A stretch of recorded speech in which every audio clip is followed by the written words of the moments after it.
mind to get me to come into alignment with the assignment that was over my life. My grandmother, rest her peace, biological grandmother, was a strong evangelist in Los Angeles. People will come to her house for prayer. People will come knock on her door, morning, noon, and night, for my mother, Barbara Christman, to pray for them. Powerful woman of God. I learned this as time went on. And they will come to her and ask her for prayer. And she prayed and she interceded even for us. And the prayers of this woman allowed me to even be here today. God could allow me to come into alignment with my family bloodline. He said I had to intercept the bloodline, get somebody else in place to push you into your destiny where you don't have a sob story because you was in foster care. My foster mother used to tell me, you think people really going to care that you was in a foster home? People are not getting ready to coddle you. Everybody got a story to tell you. What that's going to do at the end of the day? You need to get out here and live your life and do what it is that God has called you to do. Don't nobody care about what happened with your family. What you getting ready to do in the process? And the Lord told me I had to interrupt the bloodline. I had to put temporary parents in place to get you to the place so I can get you to Re-Birth Apostolic Ministries. So I'm going to move you from Texas even when you don't want to go to Texas. I'm going to take you to Texas because you're not going to listen. And I said, okay, God. And I'll never forget when my foster mother found out she was in stage 4 cancer. And I left the hospital. I went home. And I just cried in the shower. I said, man, I can't believe this is getting ready to happen. I felt that she was getting ready to die. And I said, what am I going to do? What am I going to do? Oh, my God, what am I going to do? And she told me before I left the hospital, she said, Latoya, she said, even if I got 6 months to live, 6 days to live, 7 years to live, I'm fine with it. She said, I want you to live your life. I want you to do everything that God has called you to do in this earth. And she said, I give you everything you need to survive. I've given you everything, so there's no excuse for you not to go after your purpose. Either you can allow this situation to kill you, your deformity, or you can allow it to heal you and birth something new on the inside of you. Which one are you going to choose?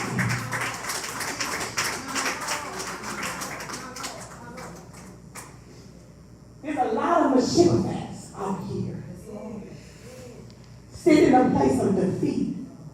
And he's brought David into your life to help catapult you into the next season of your life, but you refuse. You refuse to take because you want to stay in this place of sadness and depression. And he's called you to so much more higher. People cannot understand how it is that you can watch this woman die the way she died and still get up in your right mind. And I told her, because I remember the words that she said to me. Live your life.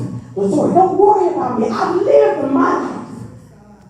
So now I have to be a living testimony of how God brought me through the worst seasons of my life. Because of that, you have people that will honor you. They will honor you in the midst of even being trapped. Moments when you feel like you're insignificant to somebody, you're significant to somebody.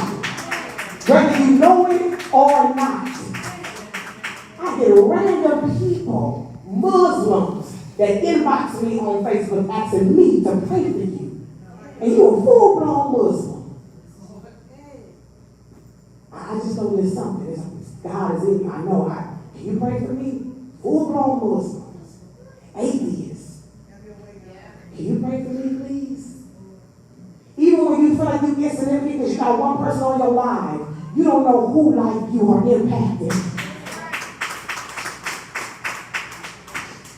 What am I saying? In the midst of being dropped, God already had someone in mind that will come along and pick you up.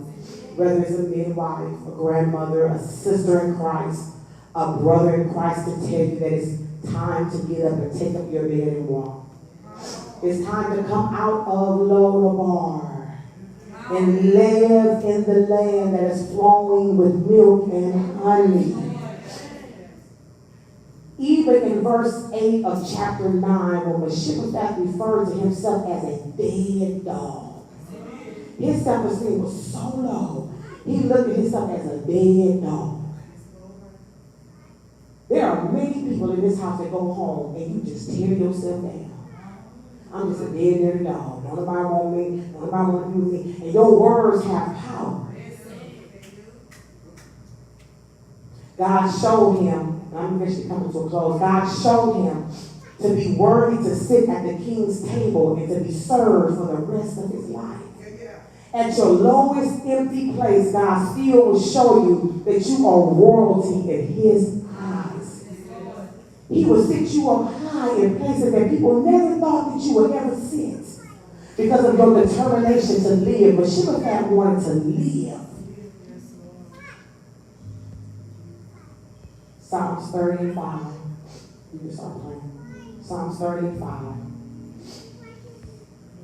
For his anger lasts only a moment, but his favor lasts a lifetime. Weeping may last through the night, but joy comes in the morning.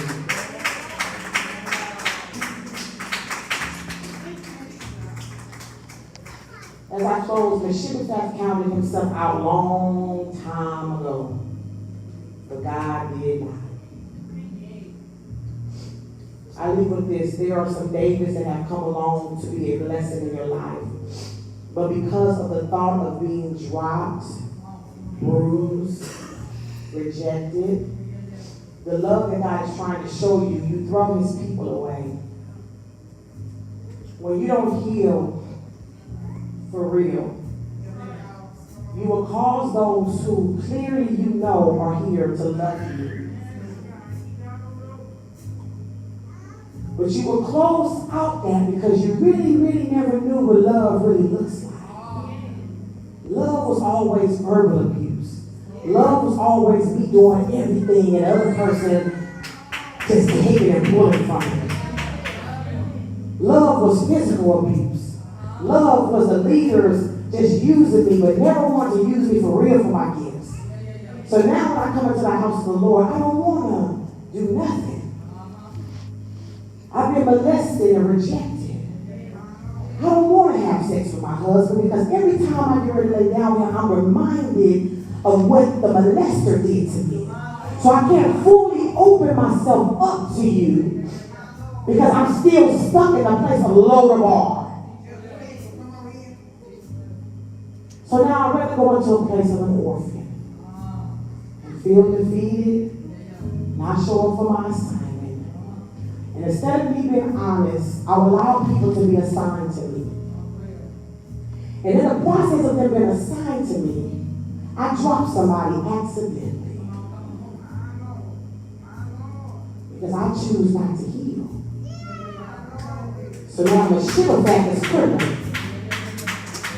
And I got to face the fact that I dropped you because I chose not to heal in this season of my life. Abandonment and rejection mask the hope that many of us are feeling. Many of us have been called to certain parts in this church. And because you've been dropped in your last churches, because you've been rejected, you just choose not to yield or submit. But God is in need of you. This church is in need of you. There are so many gifts and talents that you have, Evangelist Stephanie.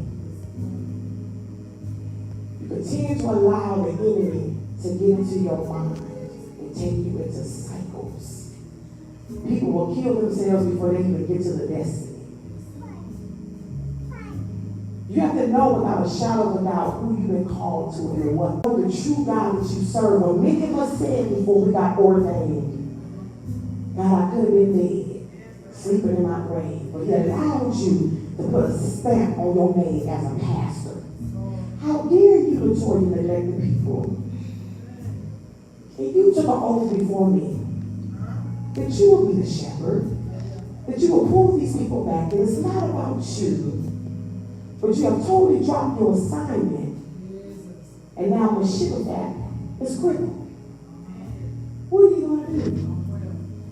Because now these people's blood are on your hands. Regardless if you don't think so, if you go to bed at night, the worst feeling in the world is for you to wake up and know that someone that you was assigned to is now dead. How do you live with that type of guilt in your life? This nanny disappeared. We don't even know where the nanny went, Second Samuel. They just called her a nanny and she left. Nobody went to go check on her. Are you okay? Come out of that place. They just left her there.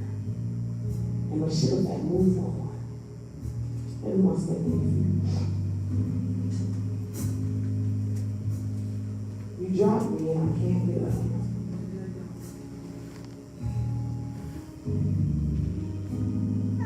You have been mandated to get up. You don't have an option to sit in your place of low bar no longer. If you feel like you have come to a place where you are lame in the spirit, it may not show up on the outward side, but it most definitely showing up inwardly. And you feel like you are a Rebirth. You don't feel that you can sit at the king's table of royalty because you feel like, well, I'm not a leader. You don't have to be a leader in this church for you to sit at the king's table. God is doing a quick shift in this season. He's going to use whoever he wants to use to get the job done. And whatever Pastor Toya won't do, he'll raise up somebody to do it for you, Pastor Toya.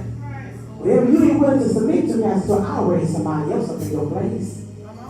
Because he's looking for a willing heart. He's looking at the posture of your heart. What does your heart say? If you're in need of prayer today, for that, come forward.